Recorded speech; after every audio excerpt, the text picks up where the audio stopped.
नमस्कार। मैं हूं अजय सोनी और आप देख रहे हैं छत्तीसगढ़ तक। वैसे तो रायपुर में इलेक्शन 7 मई को है, लेकिन जो अन्य जगहों पे मतदान उससे पहले है 2 चरणों में, उसको लेकर भी चर्चा तेज हो रखा है। रायपुर की राजधानी की बात करें तो रायपुर लोकसभा प्रदेश का सबसे हाई प्रोफाइल सीट इसलिए हो जाता है क्योंकि यहाँ से भाजपा ने बृजमोहन अग्रवाल को उम्मीदवार बनाया है, जबकि कांग्रेस ने युवा चेहरा विकास उपाध्याय को अपना उम्मीदवार बनाया है। लेकिन रायपुर के लोगों की बात करें तो रायपुर में रहने के कारण लोकसभा रायपुर के साथ साथ दूसरे लोकसभा पर भी लोगों की बड़ी दिलचस्पी रहती है, और इसी दिलचस्पी को जानने के लिए छत्तीसगढ़ तक आया है एक ऐसे ग्रुप पे जो पिछले कई सालों से एक जगह पे पहुंचकर सुबह अपने दोस्तों के साथ चाय और सुबह की जो शुरुआत है वो करते हैं। और इस शुरुआत के साथ आज हम उनसे बात करेंगे उनकी अपनी दिनचर्या के बारे में और जानेंगे रायपुर के साथ साथ प्रदेश की राजनीति के बारे में। तो सर, आप लोग पहले अपने बारे में बता दीजिए। बड़ा मैं काफी समय से आप लोग को देख रहा हूँ, बड़ा दिलचस्प लगता है आप लोगों का ये ग्रुप की शुरुआत कब से हुई और किस तरह से रूटीन है आप लोग का? ये ग्रुप तकरीबन 7 साल पहले शुरू हुआ है और इसके जन्मदाता ये भाई लोग हैं जिन्होंने मंटी भाई और इनकी वजह से हुआ है। सुबह रेगुलर है, मॉर्निंग ग्रुप में जाके पूरा पहले ऑक्सीजन में जाके वॉक करते हैं। अच्छा, आधे वॉक करने का भी रूटीन बहुत शुरू से बना हुआ है आप लोग का? वॉक करने की रूटीन ये सब तो अच्छा शुरू से रूटीन बनी है। हुई है। फिर वहीं से आके उसके बाद हम लोग चाय वगैरह पीते हैं। फिर यहाँ आके गोलू के यहाँ फिर एक चाय की सिटिंग चलती है जो तकरीबन 9:30 तक हम लोग डिस्पैच हो जाते हैं यहाँ से। अच्छा, ये कितने लोगों का ग्रुप होगा आप लोग का ये? ग्रुप तो बहुत बड़ा है पर जो यहाँ रेगुलर है वो 15-16 लोग रहते हैं, जो उसमें से ज्यादा एक्टिव है जो। और रहने वाले आप शुरू से रायपुर के ही हैं? हाँ, बॉर्न एंड ब्रॉट अप यहीं पर है। एजुकेशन भी रायपुर में ही है? हाँ, सब यहीं की है, रायपुर तो से पढ़े लिखे हैं। मराठी। रायपुर की फिजा में अगर शुरुआती दिनों से वर्तमान की राजनीति की बात करें तो कॉलेज से समय से लेकर वर्तमान में राजनीतिक परिदृश्य को अपने नजरिए से कैसे देखते हैं? पहले पॉलिटिकल्स हुआ करता था कि आपसी राइवलरी होती थी, बीजेपी कांग्रेस वगैरह। अब बहुत ज्यादा हम लोग जात में बट चुके हैं। ये पहले चीजें नहीं होती थी, पहले हम एक दूसरे का काम देखते थे। वो चीजें शायद अब थोड़ी कम होके हमारा टारगेट एक दूसरी तरफ चला गया है। ये अभी आज की तारीख में है। अ, उन समय में उतनी जो कंट्रोवर्शियल भी नहीं हुआ करता था। अब की कह सकते हैं कि साख की लड़ाई भी हो गई है। उसके अलावा जो मुद्दे हैं वो डाइवर्ट हो गए। मुद्दे डाइवर्ट हो गए हैं। अब रायपुर में देख लीजिए, विकास एक बहुत अच्छे मित्र हैं, बहुत हेल्पफुल आदमी है। और उनके अगेंस्ट बृजमोहन भैया जो है, मुझे ऐसा लगता है कि शायद हिंदुस्तान का सबसे बड़ा रिकॉर्ड तोड़ेंगे इस बार वो लीड का। अगर टॉप में नहीं होंगे तो टॉप 3 में जरूर होंगे। मेरे ख्याल से इससे पहले के जो 17 इलेक्शन हुए हैं उसमें 2 बार ऐसा हुआ है कि कांग्रेस के जो सांसद है वो जीत के आए, विद्याचरण शुक्ल जीत के आए। उनके कार्यकाल की भी कुछ मेमोरीज होंगी आपके पास? विद्याचरण जी के लिए तो बहुत आदर है, बहुत सम्मान है। और अगर कोई छत्तीसगढ़िया उनको भूलता है तो ये बहुत बड़ी गलतफहमी है और अन्याय है। विद्याचरण शुक्ल जी ने जो यहाँ के लिए किया है उसको तो सैल्यूट किया जाता है। He was a royal man किस हमारे। तरह का व्यक्तित्व था? क्योंकि छत्तीसगढ़ में अगर वर्तमान की अगर इतिहास को अगर आप देखेंगे तो 7 बार से लगातार रमेश बैस सांसद रहे, शायद 8 बार से। तो कह सकते हैं 40 साल से ऊपर का समय भाजपा के पास चला गया, छत्तीसगढ़ बन गया। छत्तीसगढ़ बनने के बाद ऐसा हुआ कि कांग्रेस आज तक रायपुर नहीं जीत पाई। तो क्या कारण लगता है कि उन कार्यकाल में विद्याचरण शुक्ल के व्यक्तित्व को कांग्रेस वापस नहीं ला पाई है? बीच में उन्होंने जो एक बार जो चेंज किया वो भी एक नेगेटिव हो गया, उनके खिलाफ चला गया था। अदरवाइज वो जितने यहाँ के थे इससे ज्यादा ताकतवर तो दिल्ली में थे वो एक ऐसा व्यक्तित्व था कि आपकी जितनी उनकी रिस्पेक्ट है तो है भाई। किस तरह से बना विद्याचरण शुक्ल का नाम इतना बड़ा? भाई वो तो हमारे पिता के हम जानते हैं। ये बस पूरी फैमिली उनकी, आप पूरे पूरे फैमिली का नाम लीजिए ना शुरू से। रवि श्यामाचरण शुक्ल जी, रविशंकर रविशंकर जी, वो और मध्य प्रदेश के मुख्यमंत्री भी हुए श्यामाचरण शुक्ल जी। परिवार का पूरे मध्य प्रदेश में उनका एक रुतबा रहा है। आप कभी छत्तीसगढ़ देखें यहाँ। और he was a great man. तो कह सकते हैं कि कांग्रेस की आइडियोलॉजी उसके उनके परिवार या उनके हिस्से से अलग हुई और रायपुर उनसे छीन गई। कह सकते हैं आप, बिल्कुल कह सकते हैं इस चीज को कि आइडियोलॉजी में फर्क पड़ा और उस चीज से हटे फिर वो। उसके बाद बृजमोहन रमेश बैस जी का शुक्ल का उदय कार्यकाल शुरू हुआ। रमेश बैस जी के ऐसे कौन से काम रहे होंगे कि उन्होंने 8 बार का एक रिकॉर्ड बना दिया? अटल जी, मोदी जी, अच्छा, आपने नाम लेके बड़ा मैसेज दे दिया कि कौन कारणों को आपने बड़े शॉर्टकट में अपने तरीके से बता दिया। सर, ठीक है, मैं सबसे आऊँगा।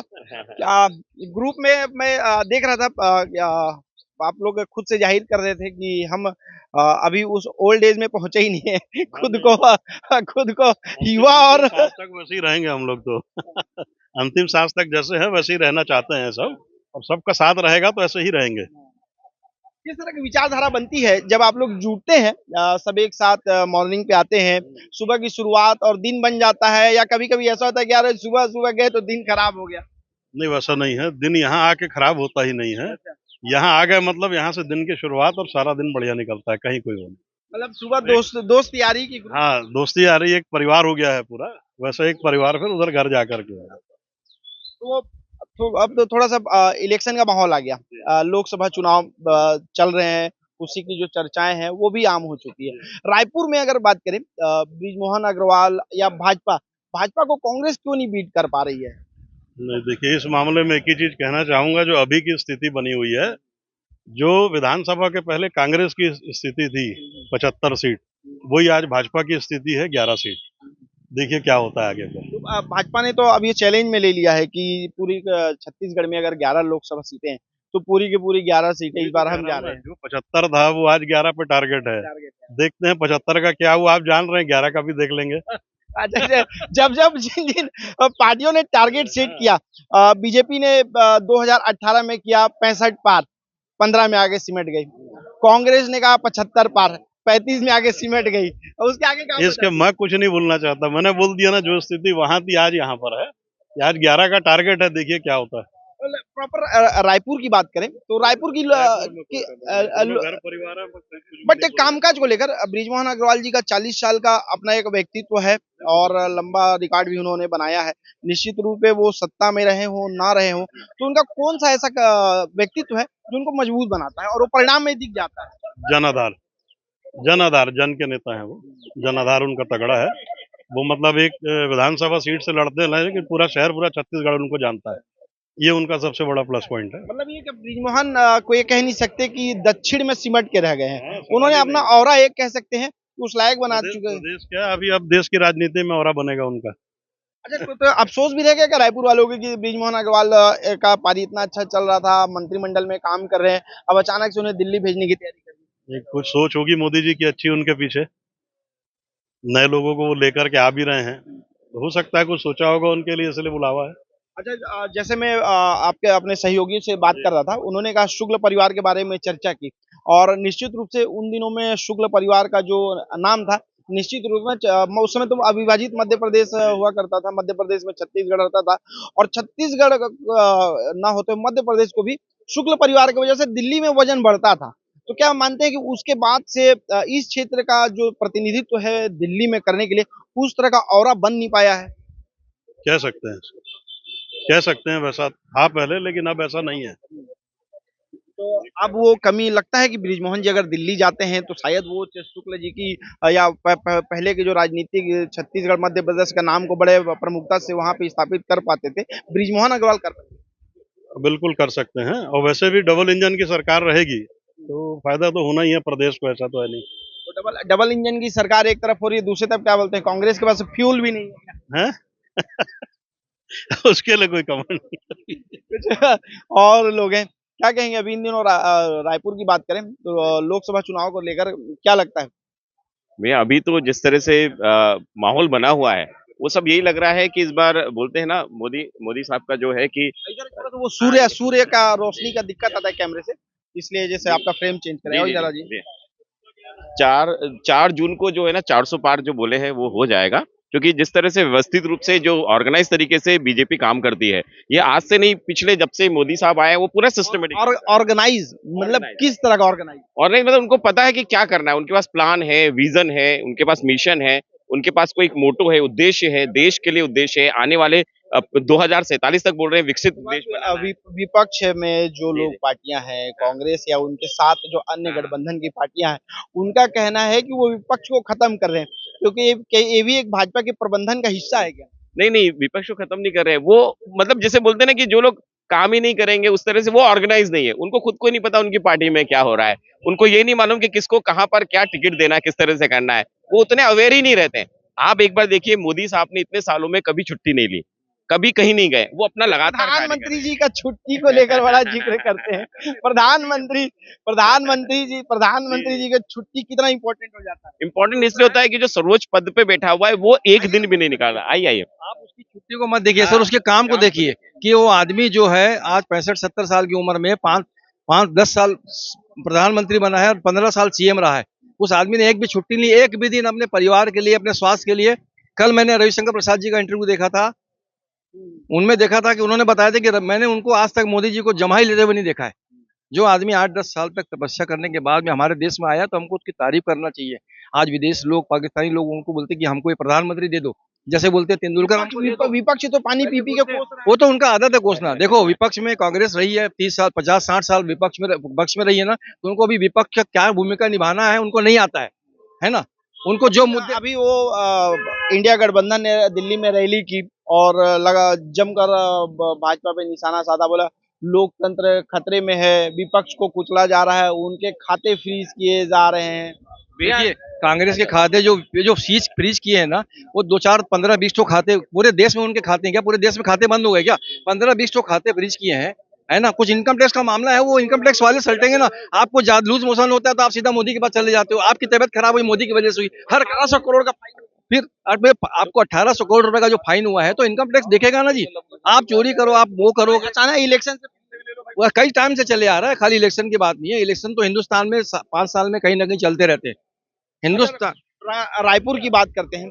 रायपुर की राजनीति को लेकर क्या कहेंगे? बृजमोहन अग्रवाल वर्सेज विकास, क्या लगता है? लड़ाई बराबरी का है कि एक तरफा? वो तो एक तरफा है, वाकोवर है। विकास भाई भी अपने मित्र हैं, वाकोवर है। विकास भाई अपने मित्र हैं, बहुत अच्छे दोस्त हैं, उसकी दिक्कत नहीं है। बृजमोहन भी हमारे बड़े भाई जैसे हैं।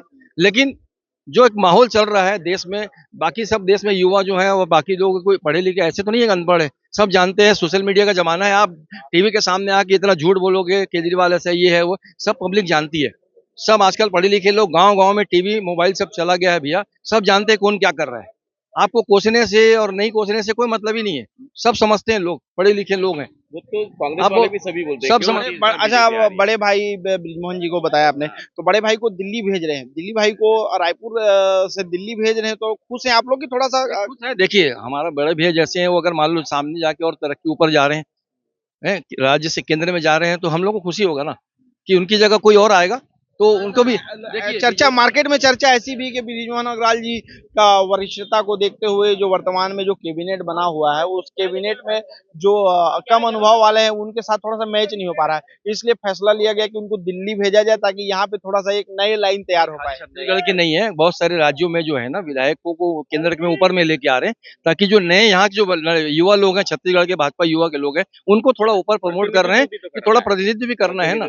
हमारे बृजमोहन भी इतने सालों से हैं, तो हाँ, तो आपको तो थोड़ा, हाँ अब आप, हाँ वो इतने साल से कर रहे, थोड़ा ऊपर में होना चाहिए। और बीजेपी देखिए कैडर बेस्ड पार्टी है, उनका काम, उनका जो है सिस्टम रहता है काम का, उनकी सेकंड थर्ड फोर्थ लाइन तैयार है। आप लोगों तो अभी तक टिकट तय नहीं कर पा रहे हो। मैंने एक राज्य में सुना हूँ भैया कि 2 लोग अपने आप लोकसभा के सदस्य चुन लिए गए, जबकि वहां कोई सामने खड़े रहने वाला भी नहीं था। उसमें भी बीजेपी का हाथ है क्या? उसमें भी नरेंद्र मोदी का हाथ है क्या? आप लोग तो खड़े नहीं कर पा रहे हो पार्टियों को। और ठीक की बात कर, हाँ हिमाचल के, हाँ उसमें अगर इतने अच्छा होते तो बाकी से सब छोड़ छोड़ के इसमें क्यों आ रहे हैं? कोई रुकना नहीं चाहता, जितने हर दिन देखने की इतनी सारी पार्टियों से आ रहे हैं, कुछ तो अच्छा, उनको भी सबको समझ में आ गया कि इनके पास विजन है, कि इनके पास में रोड मैप है, तो वो कर ही रहे हैं। बताते हैं सिस्टम वाली पार्टी है। कुछ और लोग हैं हमारे साथ।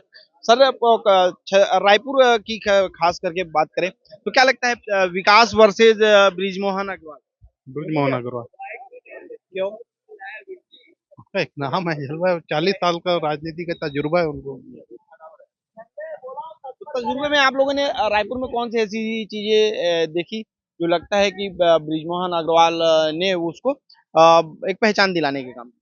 क्या चीज?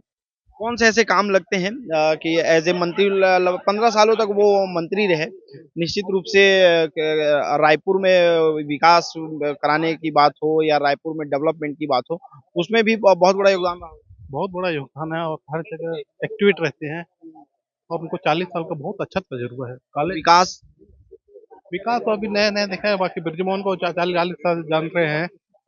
क्या लगता है कांग्रेस ने हल्का प्रत्याशी उतार दिया? नहीं नहीं, हल्का तो नहीं बोलेंगे, बाकी हमको तो ब्रजमोहन मिला। अच्छा, ब्रिजमोहन जी का भाई फैन फॉलोइंग वाले लोग हैं, क्या कहेंगे वर्तमान में? कुछ नहीं बोलेंगे? अरे बोलो भैया, नहीं, मैं नहीं, देख रहा था अभी बहुत बोल रहे थे मैं आप, बोलते नहीं भैया, बिल्कुल नहीं। अच्छा बात बोलिए। सुनो ना, इनको बताओ ये कहाँ है। रायपुर की जो पॉलिटिक्स है वो किस तरह चलती है, बस वो थोड़ा बताइए। सब व्यवहारों से चलती है, जिसका व्यवहार सबसे अच्छा रहता है, जिनसे लोग मिलते जुलते हैं, जिनके पारिवारिक संबंध होते हैं, जिनकी सर्किल अच्छी होती है, सब नहीं लोग आपस में एक दूसरे से मिलजुल के अपना काम करते हैं। क्या लगता है विकास वर्सेज ब्रिजमोहन कौन भारी पड़ेगा? नहीं, भारी तो देखो, तो जग जाहिर है कि भारी तो ब्रिजमोहन जी ही पड़ेंगे। तो ये जग जाहिर कैसे हुआ उसके लिए जग जाहिर जो शब्द यूज किया, जग जाहिर का कारण कैसे बना? एक्चुअली उन लोग यहाँ के बाई बर्थ यहीं से हैं, लोग शुरू से यहीं रहते हैं, और उनका इतना बड़ा परिवार है, और सब के सब व्यवहारिक लोग हैं, सब के सब। एक भी उनके परिवार के किसी भी सदस्य को कोई आदमी माइनस नहीं बोल सकता। उनके एक अपने अच्छे रिकॉर्ड हैं, उनके अच्छे अपने बिजनेस हैं, और सबका व्यवहार बना हुआ है आपस में, इसलिए उन लोगों का हर फील्ड में है, चाहे वो धार्मिक फील्ड हो, राजनीतिक फील्ड हो, व्यापारिक फील्ड हो, हर फील्ड में उनकी पकड़ अच्छी है। अच्छा, जैसे वो अगर वो जीतते हैं, दिल्ली की राजनीति क्या है, निश्चित रूप से दक्षिण विधानसभा जीत गए नहीं बोल रहा हूँ, अगर जीत जाते हैं तो दक्षिण विधानसभा खाली हो जाएगा। क्या लगता है कि इसे कांग्रेस को खुश होना चाहिए कि एक मौका मिलेगा कि एक भाजपा के गढ़ को ढहाने का? नहीं, उसके घर को तो कौन ढाएगा, कोई नहीं ढाएगा, क्योंकि उनको सांसद की टिकट भी उसी शर्त में दी होंगे कि तुमको वही सीट को वापस जिताना भी है। इनको 3 इलेक्शन लड़ना पड़ेगा, एक जीत चुके हैं, दूसरे शायद जीत जाएं, और तीसरा फिर उनको जिताना पड़ेगा। बड़ा दिलचस्प बातें निकल कर आती है साथ में। कुछ और लोग हैं, क्या कहेंगे सर? ऐसा मैं कुछ नहीं बोलूंगा, ये इनको ले लो। चाय का टेस्ट तो बता दीजिए कैसा है? चाय का टेस्ट बहुत बढ़िया है, हम लोग रोज आते हैं, रोज मजा करते हैं, और हम चाहते हैं कि हमारे दोस्त भाई लोग सदा हमारे साथ यूं ही मिलते रहें। जैसे वो बोला जाता है ना कि सादा चाय मजा नहीं आता, खाली चाय पीना, या चाय आप अकेले में भी पी सकते हैं, लेकिन 4 लोगों के साथ जब चाय पीते हैं तो एक उसका कॉम्बिनेशन बन जाता है। मजा नहीं है, दोस्तों के साथ पीने में चाय में मजा है। इसीलिए तो बोलते हैं चाय पे चर्चा में मजा है। कौन कौन सी चर्चाएं सबसे खास होती है? सबसे खास चर्चा दोस्तों के बीच की होती है, जो आज भाई साहब कह रहे कुछ ऐसी चर्चा होती है बता नहीं पाएंगे। ये भी कह रहा है, उनका कथन सत्य है, पर मेन हमारे दोस्तों के बीच की चर्चा होती है कि कब कहाँ मिलेंगे, कब पार्टी करेंगे, कब मिलना है, शाम के मिलना है, कल सुबह मिलना है, बस।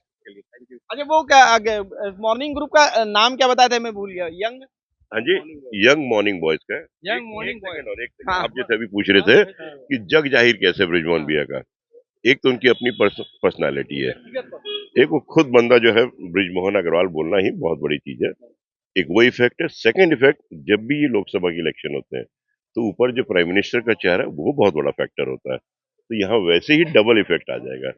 मैंने जैसे पहले भी कहा, मुझे ऐसा लगता है कि ये हिंदुस्तान के टॉप 3 जो लीडिंग वाले होंगे उसमें हमारे मोहन भैया होंगे, बिल्कुल तो होंगे। ये मान के चले कि अगर मोदी की तीसरी टर्म आती है तो मंत्री दिखेंगे। वो तो उनकी भाई आएगी ये तो ही। परिणाम बताएगा, मैं नहीं बोल सकता।